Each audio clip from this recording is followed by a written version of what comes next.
Hello, everyone, and welcome to the Spring 2023 Ed Collab Gathering.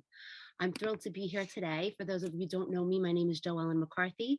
I am a lifelong learner, educator, and author of Layers of Learning Using Read Alouds to Connect Literacy and Caring Conversations. And I'm privileged to work and learn alongside teachers and students and every day grow in this work. As the book ambassador at the Ed Collab, I have the privilege of spreading my knowledge and passion for children's literature. And I hope to do that today as we focus on early literacy matters. I'm really excited about this topic, and I'm really excited about doing this work with you and sharing some of my thinking. I invite you on this journey today so that we together can consider ways to really support the hard work of teaching for our youngest readers and writers. There's been a tremendous amount of work done in this area. You may know the work of Nell Duke, you may know Katie Wood-Ray, you may know many educators who have influenced our thoughts around early literacy. One of the things that comes to mind for me is the work of Katie Wood-Ray and Matt Glover in a book that they wrote for pre-K writers called Already Ready. And I think it's very interesting because they talk intentionally about their word choice in choosing that title. And I think it speaks to the fact that we as educators focusing on supporting kids always want to be focused on where kids are and bringing them to where they need to be. And that is true whether we're talking about pre-K, elementary, middle, secondary, all learners in general, thinking about readiness and not ability, and focusing on being a facilitator of this work as an educator, one who is responsive and can really try to focus on the child in front of them. And I say that because when we think about nurturing, it really speaks to care. And I talk a lot about the work of Geneva Gay and Nell Noddings and the importance of caring in schools. And I think when we do this work together today, I want you to be thinking about habits of mind and heart. I want you to be thinking about the ways that we can center kids and care. And of course, we're going to be thinking about read alouds and read alouds that help us do this hard work. So as we begin, I invite you to consider and maybe perhaps pause in certain points. If you're with a friend or a colleague, stop to share and reflect on things that you've noticed in our session, in our time together. I'll be sharing research and practice and some literacy snapshots. As I mentioned, I'm privileged to work in classrooms with kids on a regular basis. And so I get to serve kids and teachers and learn from them. And in sharing that work and in sharing those examples, I hope that we can grow together. So we know that kids are always telling stories. We know that kids are constantly being aware of the opinions that they have and wanting to share, and their enthusiasm, their curiosity is so evident. And so if we can engage in work that helps to really focus on kids and thinking about what their needs are, we never want them to lose that joy. We never want them to lose that excitement.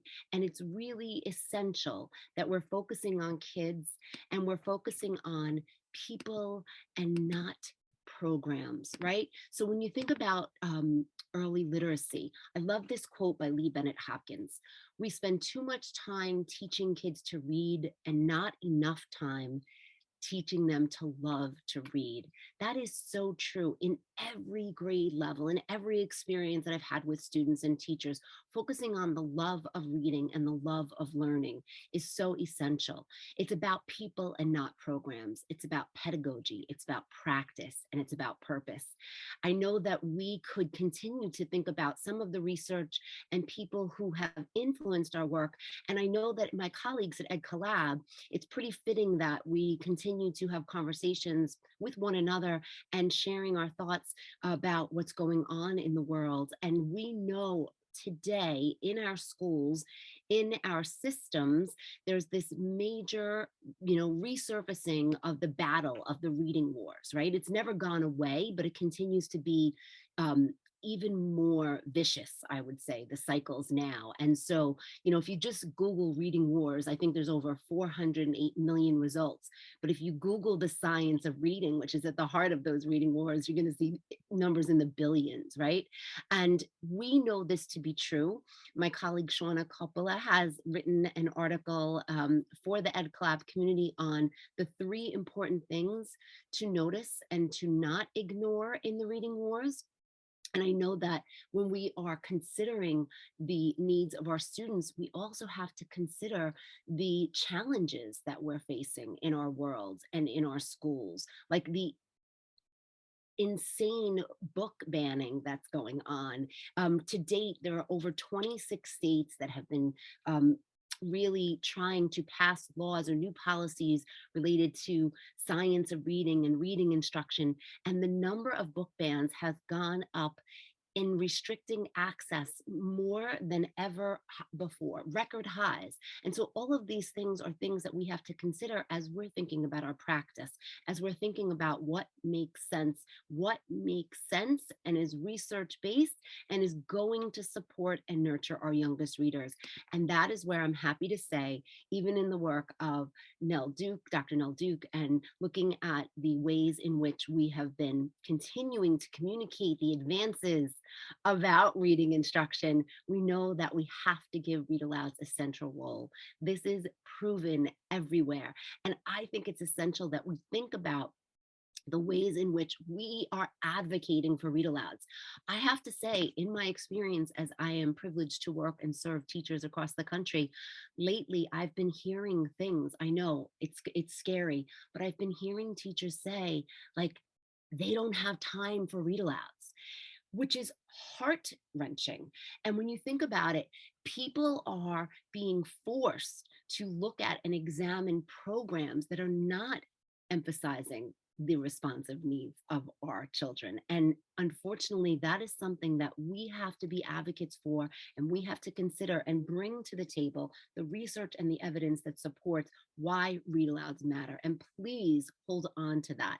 Do not despair. These read alouds are essential to educating the head and the hearts of our kids, and especially in our pre-K. So we're going to look a little bit at some of this layering that we can do for reading and reading aloud, and focusing on the fact that despite these reading wars, there is a positive effect of read alouds that everyone can agree on, ways in which read alouds can educate the hearts and the heads of our kids.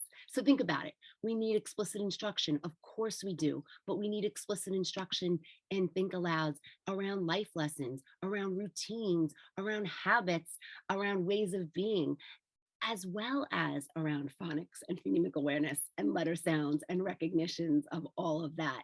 We need to think about the ways in which we are supporting kids, and that we are identifying their needs, and that we are supporting the ways in which we can encourage kids to be reading and thinking and learning with joy. And read alouds allow us to do this. I think about the work of Dr. Goldie Muhammad and her famous quote, one of her famous quotes, in where she talks about how we must not let go of the joy of learning. That is the most essential. And I have a quote here to share with you, where she said, joy should be the ultimate goal of teaching and learning. And so you notice right away, what do I have up there? I have a professional resource that hopefully you'll look to, her newest companion to Cultivating Genius, Unearthing Joy. And then, of course, since we're talking about pre-K and early literacy, some joyful books that look at and explore the stories that kids want to share. We want to find joy in everyday lessons, and they want to tell stories. So what's joyful for them? What's joyful in their own lives? I have a tried and true old title by Todd Parr. Todd Parr being someone that everyone may recognize from early childhood books as a mentor author, but there's also newer books out there, like the book The A is for All the Things You Are, a joyful ABC book, which is done by Katora Bobo. And of course, a book, All My Treasures, which is a book of joy that has a variety of ways to invite the conversations around joy. We want to find and nurture joy in every day. It's so much more than just about understanding basic concepts of print. It's about communication, it's about play, it's about relationships, routines, managing emotions, problem solving, and finding joy. So for example, I'm going to start with a read aloud. Now I can't read the whole thing to you today, but I can share enough little glimpses into the book Lou by Brianna Karzu, which is a newer title about Lou, the fire hydrant. And if you notice in this book, there's a page where Lou talks about what he is.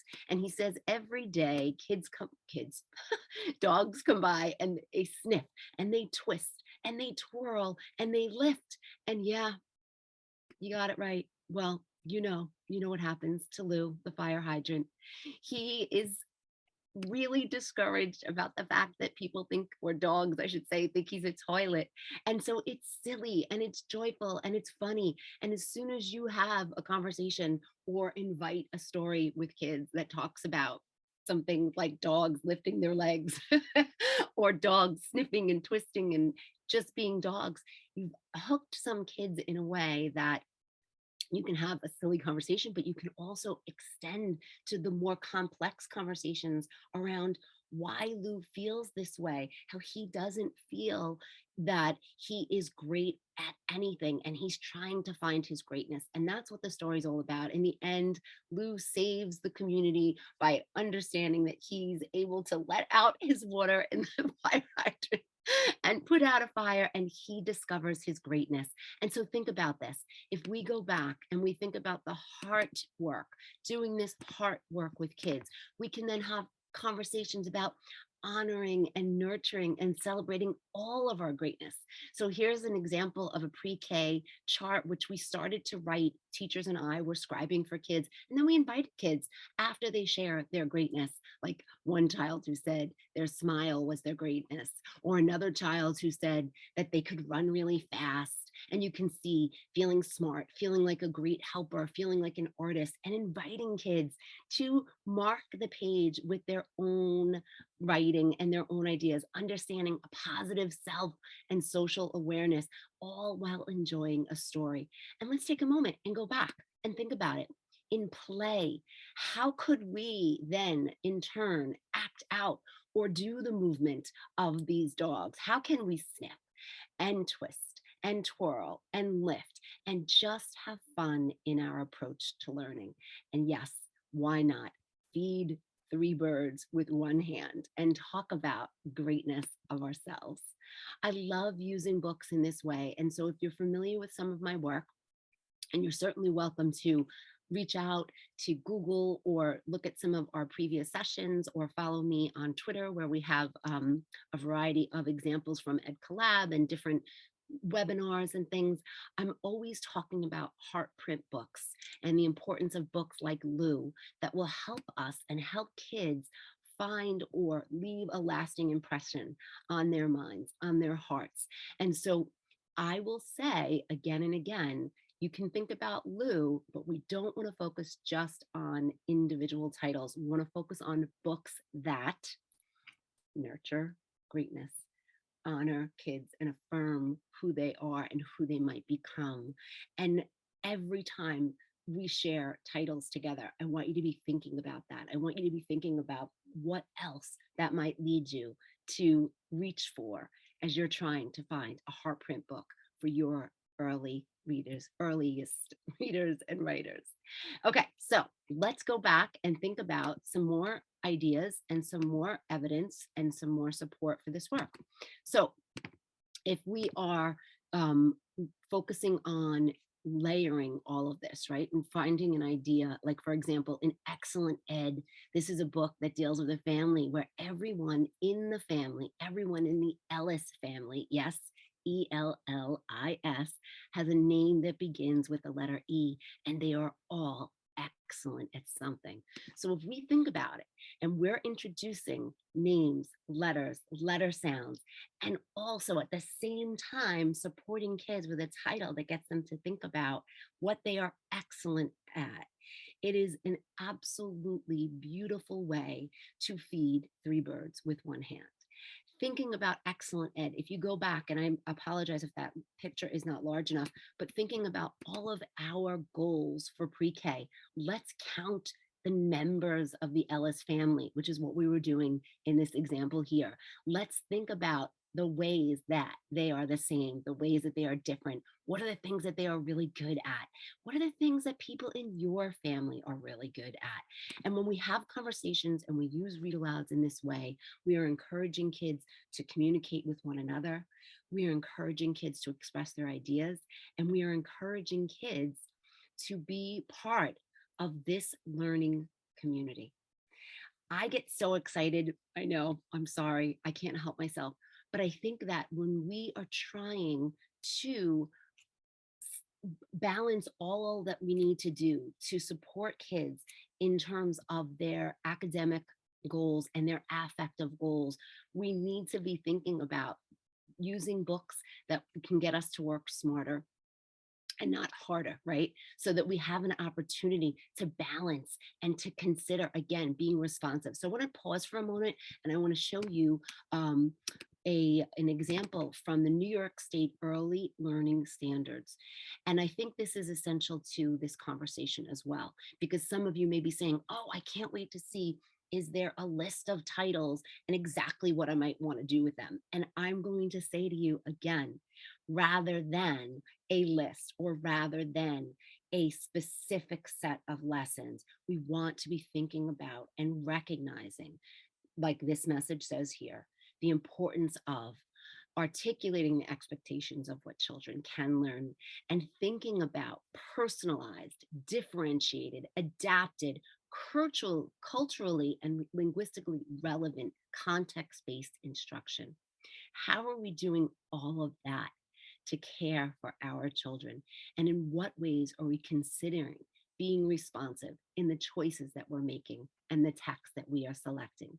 Yes, our read alouds are the gold standard for literacy instruction, as Ernest Morel says, but we have to be thoughtful, intentional, and purposeful so that we can make sure we are meeting the needs of our learners.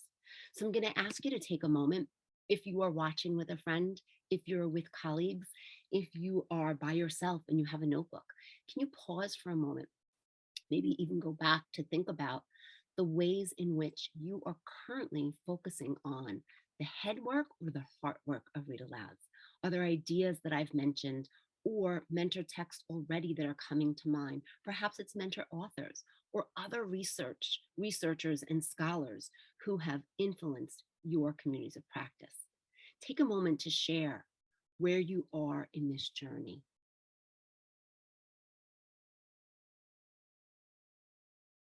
And if you're ready, we're going to continue and we're going to think about some additional examples that will help us as we are considering heartprint books that affirm greatness, that celebrate diversity, that support growing and changing, and that instill this love of learning and reading, and also values family and language and culture.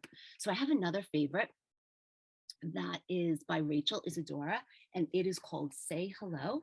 And I just want to share this with you. It's hard to see in that image there, so I'm going to stop sharing. But on the chart, we just crafted as many ways as we could, thinking about saying hello, as was introduced in this book, and also as what was introduced by our knowledge of our community members and our family. And one of the things that I love about this book, Say Hello, in addition to all of those beautiful ways of celebrating the beauty and brilliance of multiple languages, is that it's just a day in the life of a child. And in her experience, starting off her day, think about routines, rituals, expectations. She gets up early in the morning. She helps her mama make their favorite breakfast. And then they go off to visit her abuela. Think about this for a moment. Just having a conversation about what the mornings look like. What are some of your favorite breakfasts? Who are the people that you want to see? Who are the people that you do see in your family, in your homes, in your communities. And so we're encouraging conversations for kids to share stories, but we're also demonstrating the beauty and brilliance of language. So in Say Hello, that Rachel Isadora, it has in the back a little index of all of the different ways that we can say hello. And I encourage teachers and students to continue to grow that list and to use their experiences to celebrate the beauty of language. And maybe make a chart of other words and other ways and think about it. We can stop and we can go back and we can also say, okay, let's talk about some lessons in reading and how we can point and learn from the different images and the facial expressions, which is so essential to do with our preschoolers, right? What do you notice about the character in this story? How is she feeling? What do you notice about her facial expressions? What do you notice what else is happening in this picture? And inviting kids to just look, point, and say more as they read stories. And think about writing too. How could they draw in the ways like Rachel Isadora? There's many images on each page, all of the little details like the bacon on the table or the food that she's eating. In what ways could we consider adding to our pictures and our drawings, or even in dramatic play, going to the kitchen area and going to create a breakfast or a favorite breakfast or a favorite meal. So every book that we have is an opportunity to extend the conversations beyond the text to things about lessons in reading, in writing, and life. And it is true for our youngest readers and writers as well. Think about even just finding words on a page with certain letters and to look for and to sample and to find examples. When kids are using what they know from books and from language and from real lived experiences, it gives it that much more of an experience for them to hold on to.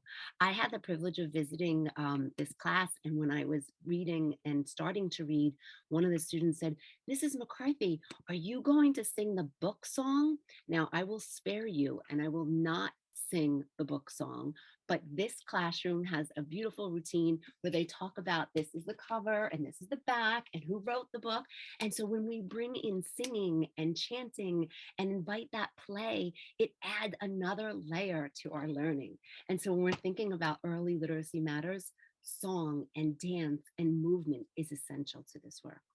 I'm going to give you an example of a resource that I had prepared for a family literacy workshop that kind of extends these ideas and gives some real tangible hands-on takeaways to share with family members so that as they are considering or you're considering inviting your families to, of course, read with their children at home as well for that homeschool connection.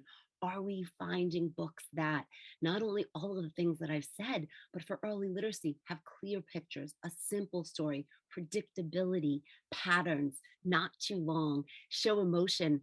One thing I forgot to mention, and I'll go back as a great example with repetition, in the book Lou, this this line or this page where it talks about how the animals sniff and twist and twirl and lift gets repeated several times throughout the text. And so we play with that and we actually do. And kids, as it continues to grow, they're going to sit there and they're going to do the sniffing. I'm going to spare you all of that, the twisting, but you get my point, right? Movement and play and song, it takes the learning to the next level. So as I mentioned, you're welcome to download this literacy toolkit to share with your families. If you are interested or if you have questions, you can reach out. Okay, so now I know that I continue to say books that, right? But I think it's time for us to move into our title talk. And so I hope that you're reflecting on your choices, and I hope that you're thinking about some of the ways in which you can add this idea of finding books to support the head and the heart work with your kids. All right, so remember, not a book list, but I am going to give you some examples of books that. Okay, here we go. This is where if we were live, I'd have my friends texting and tagging me now about all the titles that we can share. So what's coming to mind for you? Please share with the Ed Collab. Use the hashtag the Ed Collab Gathering and let us know what's on your list of heart print books. Okay, so if we are thinking about a heart start of our day, just coming together to be together, to think about how we are feeling. Some days kids are walking in and they're bursting with emotions, and it's not always the best emotions. I shouldn't say best, I'm not judging. I'm saying they may be having a moment of sadness or a moment of conflict or a moment where they just need a hug. And so we need to recognize that in the text that we use so kids know all feelings matter. So if you just look across this list, you'll notice some of these books and some of these titles are pretty self-explanatory in thinking about moods and moments and having the opportunity to encourage those conversations. We also want to choose and select texts that just celebrate the joy of reading, thinking about books that really honor what it means to be engaged or engrossed in a story. Or how about books that help us celebrate inquiry? Like I love this series by Darren LaBouffe and Ashley Barron, where they talk in each book about different concepts of, like, for example, in My Forest is Green, it's all about opposites and very descriptive words. And again, in My Ocean is Blue, and looking at a different setting and thinking about sensory details. And then in My City Speaks, again, the main character in that book is blind and walks through the city with joy, hearing the sounds. All of those books serve as wonderful examples where we can do this. We can go out into our environment. We can actually take a walk and celebrate what we see, what we hear, what we feel. And I love that in My City Speaks, the character using the character who is blind is celebrating their abilities and not their disabilities. And so we want to be mindful of that in the books that we choose as well. If we think about text to celebrate play, I hope that you would consider also finding books that look at, again, a variety of kids in different experiences and different neighborhoods, like Ride, Roll, Run. Can't say that too many times fast. Time for Fun, which is in the series from Valerie Bowling. I love, love, love this series. Such a great book for pre-K because it's a book that has simple text, repetition. It teaches concepts and explanation with, and explains different ways that we can have fun and invites those conversations. And likewise, with an Indigenous author, illustrator, Julie Flett, the book We All Play, which compares the way animals in our environments play and the way that we can mimic those movements. And so it's a completely full story of simple movement words and animals, which we can invite into extending into some informational texts and building on what we are learning about animals and what we are learning about movement and verbs and action words. And when we do add that layer of movement and play, again, we are giving an opportunity for kids to grow in greater ways.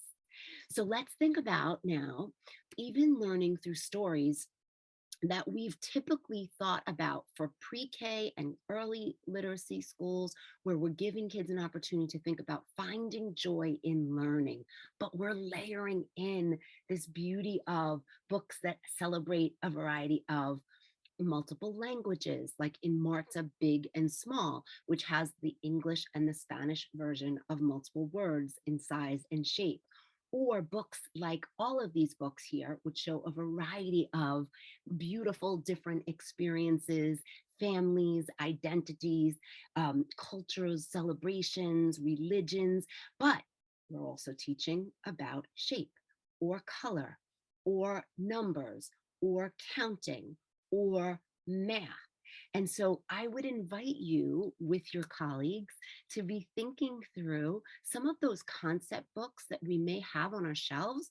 And perhaps it's time to think about how we could perhaps replace some of the older texts that we have with some newer stories that not only have a beautiful opportunity for storytelling, but they're going to invite conversations for math and sorting, and also at the same time, give kids the opportunity to celebrate friendship and family and community. That's really essential. For example, if we were talking about shapes in one of the books here, like round is a mooncake, we might go back and then invite our students to think about the shapes that they can use, and they can actually move shapes, which I've done this with kids who are ready and want to draw, they can draw the shapes, or kids could use actual manipulatives to create shapes and create images using those shapes on a mat. I just think the possibilities are endless. And remember, we're feeding three birds with one hand because we're teaching about shapes and concepts and art and all of that at the same time. We're using beautiful, powerful stories to do this hard work. So I've said this before in many, many workshops, and I apologize if it's a little bit repetitive, but I think one of the most important things that we need to do as we're sharing stories is celebrate the beauty and diversity of family structures. So this is a slide that has quite a few books that look at families and all different examples of beautiful families and different family structures. And I think it's essential that we're thinking through that so that we are encouraging and affirming the wonderful universal love of family that comes in all shapes and sizes. So I'm going to give an example now how we can do that and also support the academic and the affective needs of our kids. So I'm going to zero in on Saturday, which is a book that I love by Oge Mora. And she is both the author and the illustrator. She also did Thank You Amu, which is a Caldecott Award nominee. My brain is fried. Honor. Thank you, Caldecott Honor. And so in Saturday, which is such a beautiful story about a young girl who spends Saturday with her mom, we can see the opportunity to talk about calendar, the opportunity to talk about days of the week, the opportunity to talk about and learn from one another about what we do on Saturdays. And if you know this book, and if you love this book as I do, it's a book that will make you cry because everything that they planned for goes wrong. But there's a lovely life lesson in there about how Saturdays are special because they spend it together. And I think it's just a wonderful opportunity to think about if you're teaching calendar, if you're teaching days of the week or months, here's a beautiful story to add to that opportunity. And I just want to pause for a moment and highlight something else. We talk about in research based the importance of read alouds to help kids build their vocabulary and their understanding of story and their understanding and experience with more complex words. So I'm just going to read this one page to you. This morning, Ava and her mother were all smiles. It was Saturday because Ava's mother worked Sunday, Monday, Tuesday, Wednesday, Thursday, and Friday. Saturday was the day they cherished. Well, you know where I'm going with this, right? Saturday was the day they cherished. There is a word that is such a beautiful, complex word for showing love, right? And so we give kids the opportunity to hear words in story and to learn from words through the experience in story and then to use those words. So we had a whole conversation about the people that we cherish, the things that we cherish, and we were using that word and I continue to do that with the kids in opportunities to take a moment to build on a concept or a word within a beautiful story that's going to give kids this experience in learning about language and learning about new words, and also being able to, again, learn about the beauty of family. And in this case, what happens when things don't always go well. Okay, so I want to take a moment and pause and ask you to be thinking again about some of what we talked about, some of what we've been looking at. And I'm going to invite you to go back to that list. What are some of the ways that perhaps I've given you new food for thought or reinforced something about the ways in which you already use read alouds. And are you spending time with your colleagues, with your thought partners, to take out a book off a shelf or from the library and to really unpack and think with intention about how is this book providing an opportunity for learning about life, for learning about some literacy skills, for learning about the world around them, for learning about math concepts, for learning about all of the things that we know we need to explore with our kids. Are we looking through and thinking with intention and purpose? It's that intentionality that's going to make such a difference. And are we also considering who's in our class, what do they need in this moment, and how they can grow from this experience? Okay, I'm going to show you now.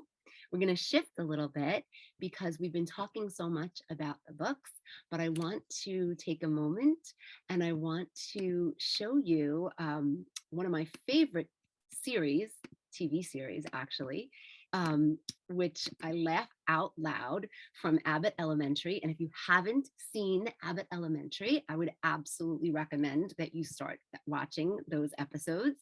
And all of the cast of characters are wonderful. That's George right there, and Janine, who's front and center in the picture from the entire group, is the main character. And so George started out as a substitute teacher, and he really wasn't sure he would ever want to stay. And so he and Janine become friends. And one of the things that Janine teaches him is that the walls are the soul of the classroom. I love that episode so much because I always say in my work with teachers and administrators, how are the halls and walls teaching? In what ways are they celebrating or extending or highlighting what it is that our kids are doing and learning about at the moment? And in what ways are our kids owning that space? So I just love that even in Abbott Elementary, we can learn about the fact that the walls are the soul of the classroom. And if you go back to that episode, he realizes he doesn't need any store-bought signs, hint, hint, hint, and that the environment can be shaped by the kids around them. So on that note, I'm going to give some examples with that. So here we go. Remember, I talked about feelings and the importance of books that celebrate feelings and give us reminders that emotions matter at every stage. So here's a pre-K classroom where, after reading the books I Am and I Feel, we had a little affirmation station, and the kids who wanted to write, or try to write traditionally could, and some who just wanted to draw, or some, that is writing, by the way, who wanted to just make their mark on their pages and celebrate that they are writers and they are already writing. They put out into the hall all the things that they were proud of. And we can do that also with a book like I Am or Yo Soy, which is an affirmation of resilience, which is a new book from the Rise series. And so kids can then celebrate words again, like we did with Say Hello, from multiple languages. That and when we do this work and when we plan with purposeful read alouds and we're intentional, we can connect those experiences to explore deeper discussions around what it is that they are creating and they are making and that they are learning and sharing with the world. Here's another example. I love this one. We Are Enough, and those are all paper plates where kids put plates and wanted to have some representation of themselves and what they look like, tying it to books like I Am Enough or You Matter, which are both wonderful books that celebrate kids. How about this one? This one is another book by Juana Medina in the series of the books that are affirming and recognize feelings and also celebrate community. And so I Will and I Promise are two books. I love that we did this around the time of March Madness. And so basketballs were really exciting. It was a really exciting tool to use to have a basketball. And if you don't know the I Promise book by LeBron James. Yes, it's a good one. And it is LeBron James, King James, kids making promises for things and being able to celebrate the things that they will work on, because we're all growing and we're all learning, right? I love this idea of, celebrating community and family. And so I covered up most of the pictures because I didn't have permissions for all of the family members, but I have permissions for the students. But kids just talking about everyday heroes in their own life and in their own community, which I absolutely love. And I think that, if we tie this into part of the work that we're doing, kids really are, it's community centered. It's a celebration of who we are, of who we're from, of who we might become, and who we can aspire to be like. Love that. So on the note of family and thinking of community, I want to encourage you to also think about a family field trip to your local library. Like the New York Public Library has so many great opportunities for early literacy support, and many of the local libraries do. So I would encourage you to go to your local library and to ask for some support and see what they might have. Like, for example, in this local library, they have early literacy kits, which are little bags around different themes and different ideas to support families and communities. Or here, this is backpacks that are also around specific themes and ideas to help kids as they're thinking about taking books home, because remember, it's the home school connection. And if you notice on there, there's a board book, and I have this book here next to me, Vamos a leer, which is a book that is given out in a local hospital here, as part of a nonprofit that I belong to, the Carol Pufall Literacy Foundation, where every family, when they get their bags in the hospital from birth with, like the example, taking baby home for the first time and what's in there, a little bit of formula and some notes. And there's a book in there, which is all about, reading to a child and celebrating time with a book and being on the lap. And I love that. And I think that's so essential. And I think, our libraries are the greatest resource for family and school connections. So I just want to share a couple of other last minute examples to get you thinking and perhaps inspire you to do some of this with your early childhood teachers and families and students. And so if you're going to seek family and school partnerships, I know that I mentioned the Carol Pufall Foundation. I also am part of, with that work, Dolly's Imagination Library. And in the Dolly Parton Imagination Library, there are 19 states. I wish I could say that all of the states participate in this, but they currently do not. But every child that belongs to that, and has that funding, gets a book a month from birth to age 5. Imagine that. And so kids can start their home libraries. And so that's what you see right there, a cardboard that was a donation from the Bring Me a Book Foundation, where kids then were able to decorate and to make. And you notice that we were inspired to do some artwork, like from Beautiful Hands, Catherine Atoshi's Beautiful Hands, where kids could make this beautiful bookcase stay in either school or at home to have a celebration of the books that they are starting to curate in their own collection, and they can make it their own. And so, you can take a cereal box, and invite families to decorate that at home with their books, so that they are recognizing that they have a special place and a special space to start their own collection of books. And I often say I have a copy of of the the kid made bookshelf behind me, but I often say that even if that were something in the classroom, perhaps it's a place to highlight the special read alouds for the that week or that moment, or kids can go back and find the books that we've been really looking closely at. And so that's a space in the classroom to find those heart print books and to really showcase and celebrate those heart print books. So I hope I've given you some ideas, some research-based evidence. I did put in a lot of the QR codes so that if you wanted to know more about the Nell Duke studies, and I'm sorry, I'm trying to go up to that screen at the same time. If you wanted to go back to review or revisit some of the articles that I mentioned in terms of finding support for, recognizing what matters most and what gets ignored in the reading wars, I certainly would encourage you to do that, to pause, to go back, to print some of these things off, to take time to reflect with your colleagues. If you want to learn more about the toolkit, or if you want to connect further to do some work with me, please feel free to reach out through the Ed Collab or contact me and at my email. And I just want to leave you with this. Yep, that's me. I know I look like a boy. I look like Dorothy Hamill. That was a 70s thing. That's what we all did, right?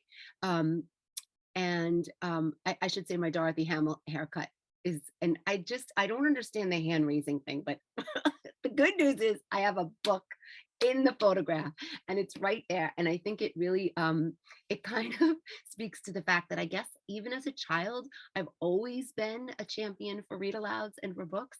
And I think I want to leave you with that all kids need champions, cheerleaders, and coaches for lit.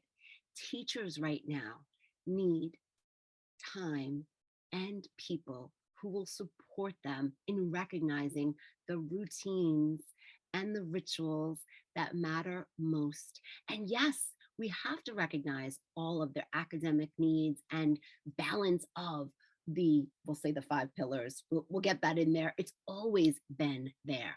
But if one is sacrificing the other, we cannot serve our kids well. So be champions for kids, for each other, for this work, and know that books are our best and most valuable co-teachers. I hope that you will pause and take moments to think about what resonated with you, some questions to consider, and then what's next? Continue to celebrate read alouds. Keep in touch at the Ed Collab. There's my email. Share your learning with us, and definitely tune in to all of the fabulous sessions that are happening at this spring gathering, and then you'll find them on our website. So I thank you so much for your time. I thank you for the work that you do, and I hope that you'll keep in touch and let me know what matters most for you in this work. Be well.